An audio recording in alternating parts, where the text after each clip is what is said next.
Hello guys. So, mag-outing kami. Ilalagay ko lahat dyan.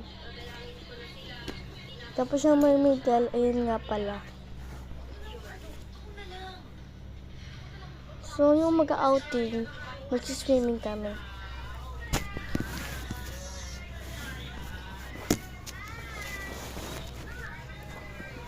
May part 2 pa tayo guys dahil hindi ko pa nalalagay yung mga gamit ko na iba.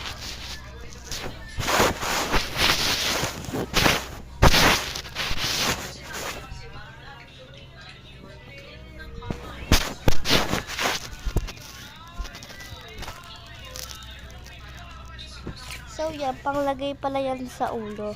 Baka isipin nyo napkin. Ito guys ay panglagay sa ulo. Yung parang ano.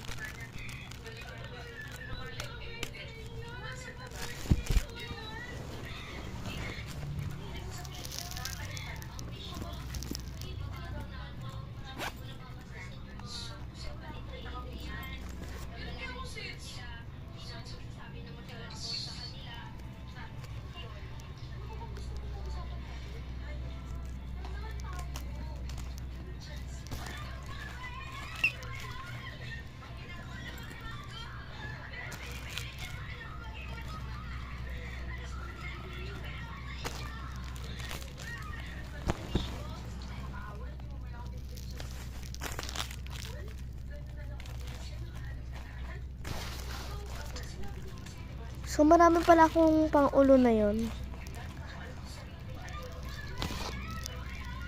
Yung mga bandage pala pag minasaktan o kaya pag minasagatan, iba bandage ko.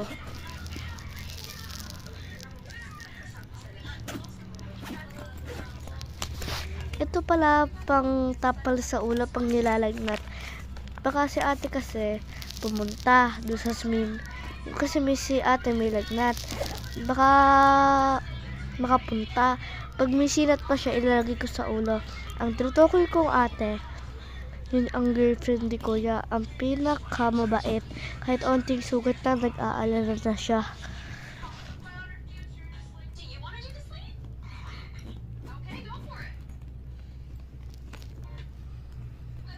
Tapos may part 2 pa tayo dyan. Kaya, bye-bye. Pero, iintayin ko muna ito matapos.